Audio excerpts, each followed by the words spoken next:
You wake up in a foreign place. No name. No passport. No one who knows you. And by the time your body is found, it's already too late for the truth. That's not fiction. That's Norway, 1970. And this is the story of the Isdal Woman. She was found burned in a remote valley near Bergen, lying among rocks and pine trees, far from any road. Her body was positioned carefully, almost deliberately. Around her were items that didn't belong together: an umbrella, a plastic bottle smelling of gasoline, burned clothing, and a handbag placed nearby. There were no signs of a struggle. No signs of robbery.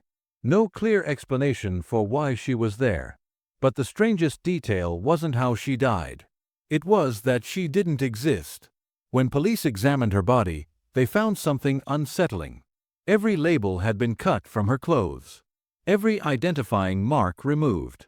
Her fingerprints weren't in any database. Dental records matched no one. Even the way she dressed didn't match a single country cleanly. She was well-groomed, well-dressed, educated, and completely untraceable. The autopsy revealed sleeping pills in her system. Enough to suggest intent, but not enough to explain everything. Carbon monoxide poisoning was listed as the cause of death, but the scene didn't fully support a simple suicide. Something didn't fit. When investigators searched nearby hotels, the mystery deepened. Multiple check-ins under different names, different nationalities, different handwriting styles, different stories. Always polite, always quiet, always alone. She paid in cash. She avoided conversation. She moved constantly, as if she didn't want to be remembered. Witnesses recalled her walking through hotel corridors with precision, sitting alone at breakfast, staring out of windows for long periods of time. Some said she spoke broken languages. Others said she spoke fluently but chose not to. No one could agree on where she was from. And that confusion wasn't accidental. Police traced her movements across Norway using train tickets and hotel receipts. The pattern was methodical, almost rehearsed. She changed locations just as someone following her might catch up. And then she vanished into Isdal Valley. No note was found. No explanation left behind. No message to the world. Only silence. As the investigation expanded, officials began to suspect that this wasn't just an unidentified woman. This was someone who wanted to disappear. Someone who had spent years erasing herself. And that raises a terrifying question. What kind of life leaves no trace behind? Because disappearing by accident is rare. Disappearing by design is not. And the deeper investigators looked, the clearer one thing became. Her death wasn't the beginning of the mystery. It was the final move. When police cataloged her belongings, they expected answers. Instead, they found more questions.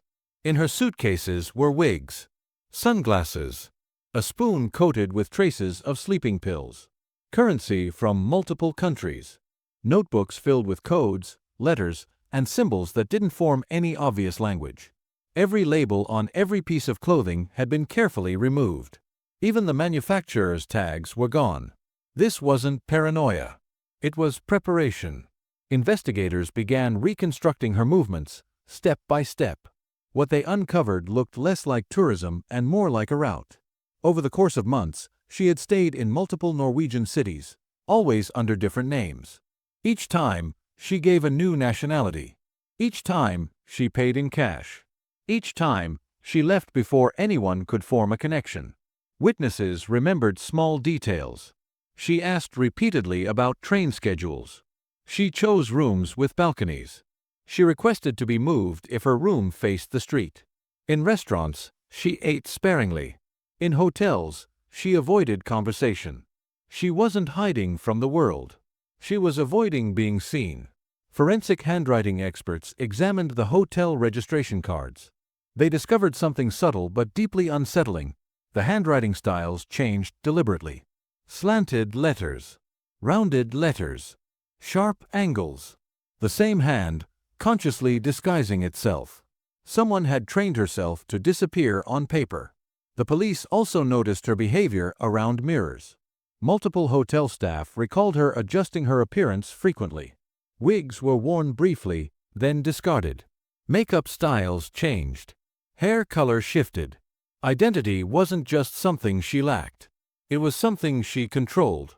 As the case gained attention, theories began to form. The most persistent one was espionage. The timing fit. The Cold War was at its peak. Bergen was home to NATO activity. Foreign intelligence agents passed through constantly. But there was a problem. Spies don't usually erase themselves this completely. They leave handlers. They leave patterns. They leave purpose. This woman left nothing. Another theory suggested mental illness. A drifter. Someone fleeing trauma. Someone who had severed all ties long before arriving in Norway. But again, something didn't align. She was too organized, too disciplined, too careful. Her actions showed intent, not chaos. One detail troubled investigators more than the rest. The labels weren't just removed from her clothes. They were removed after purchase. That meant time, patience, deliberation. This wasn't someone reacting to danger. This was someone who had decided, long before Isdal Valley, that she would not be identified. When police released a composite sketch, tips flooded in. Women who looked similar. Acquaintances who felt a connection. Families hoping, desperately, that this was someone they had lost. Every lead collapsed. No missing person matched her description. No embassy claimed her. No record acknowledged her existence. It was as if she had stepped into the world temporarily, and then stepped out. And that realization forced investigators to confront an uncomfortable possibility. What if her death wasn't mysterious because it was violent? What if it was mysterious because it was intentional? What if Isdal Valley wasn't a place she wandered into, but a place she chose? The official conclusion settled on suicide. But the case never truly accepted it, because too many details resisted that answer. The burns on her body suggested she had been alive when the fire started. The sleeping pills in her system were inconsistent, enough to weaken her, not enough to guarantee unconsciousness. The position of her body was composed, not collapsed. And the absence of fingerprints on the bottle, the lighter, the surrounding items raised a question no report could close. If she intended to die, why erase herself first? Most people leave something behind. A letter. A name. A reason. She left none. And then there was the witness. A local man reported seeing a woman matching her description walking toward Isdal Valley days before her death. She wasn't alone. Two men followed her at a distance. Not close enough to speak. Not far enough to ignore. The sighting was logged. Then quietly sidelined. No follow-up. No suspects. No explanation.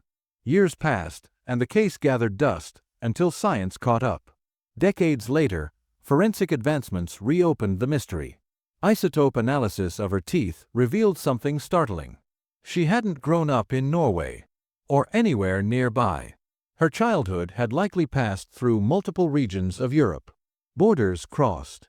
Homes changed. A life in motion. DNA analysis offered fragments, not answers. Her genetic markers suggested Central or Eastern European ancestry, but no direct relatives could be found. No family stepped forward. No lineage emerged. Even biology refused to place her. Investigators also re-examined her notebooks. The codes were not encryption. They were logistics. Travel notes. Dates. Movements. Distances. She wasn't writing secrets. She was tracking herself. That detail reframed everything. This wasn't someone being chased. This was someone ensuring she couldn't be followed. And that realization opens a darker possibility. What if she wasn't hiding from danger? What if she was hiding from identity itself? Because identity creates responsibility. It creates traceability. It creates consequence. Living without one is a form of freedom or exile. And then there's the quietest detail of all. In her final hotel stay, she checked out early, paid in cash, left nothing behind. No suitcase, no personal items, no trace of panic. She walked away calmly, toward the valley, as if she already knew how the story would end. By the time investigators realized how carefully she had erased herself, it was already too late to undo it. Every system designed to identify a person failed her case.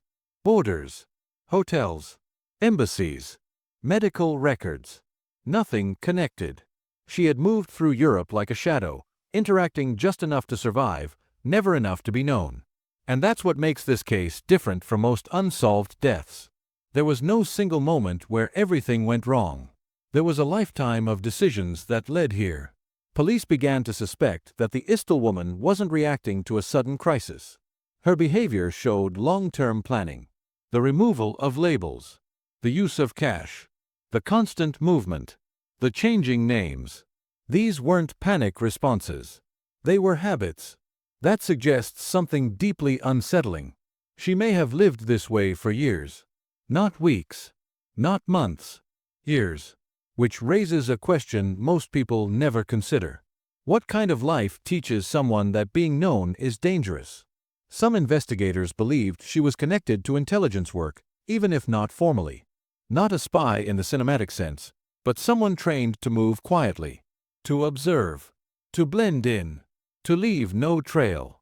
Others believed the opposite, that she was running from something personal. Trauma. A past she couldn't escape unless she erased herself completely. Both theories explain parts of her behavior. Neither explains all of it. And that's where the case refuses to settle. Because if she was involved in espionage, someone would have noticed her disappearance. Even unofficially. Even quietly. But no one ever came forward. And if she was a civilian, the level of discipline she showed is difficult to explain without training. The truth may sit somewhere in between. A woman who learned, over time, that safety meant anonymity, that staying alive meant staying invisible. And then, one day that system failed. Or ended. The location where she was found is important. Isdal Valley was known locally as Death Valley long before her case. Accidents. Suicides. Fatal falls. It was a place people avoided. A place that didn't attract attention. Choosing it wasn't random. It was deliberate. If someone wanted to disappear completely, that valley would do it. No witnesses. No cameras. No questions. Just silence. And silence, in this case, worked. Because even now, decades later, we still don't know her name. We don't know who loved her. We don't know what she feared. We don't know what finally pushed her there. All we know is that she planned the end as carefully as she planned the life before it. And that's the most disturbing part. Not that she died unknown, but that she may have wanted it that way. There is no final reveal in this story. No hidden document. No sudden confession. No name pulled from the past to close the file. The Isdal woman remains unidentified. Not because investigators stopped looking, but because she left nothing to find. Over the years, the case has been reopened again and again. New technology, new experts, new theories. Each time, the same outcome. Clues point outward, then vanish. Trails begin, then dissolve. It's as if her life was designed to resist resolution. And maybe it was. Because when you remove labels, avoid connections, pay in cash, change names, and never stay long enough to be remembered, you aren't just avoiding discovery. You're rejecting permanence. Most people want to be known, to be remembered, to leave something behind. She did the opposite. And that choice forces us to confront an uncomfortable truth. Sometimes the mystery isn't who someone was. It's why they didn't want to be anyone at all. The Isdal woman didn't leave a note explaining her death. But she left something else instead. A pattern. A philosophy. A life lived deliberately on the edges of recognition. Whether she was running from danger, duty, trauma, or simply the world itself, we may never know. And that's the point. Because this case doesn't haunt us due to violence or spectacle. It haunts us because it exposes a blind spot in how we understand identity. If someone removes every trace of themselves, do they disappear? Or do they finally become free? That question has no answer. And perhaps it never will. If you're drawn to stories like this, cases without names, endings, or closure, you're in the right place. Subscribe to Next Gen Living ***. Because some mysteries aren't meant to be solved. They're meant to be remembered.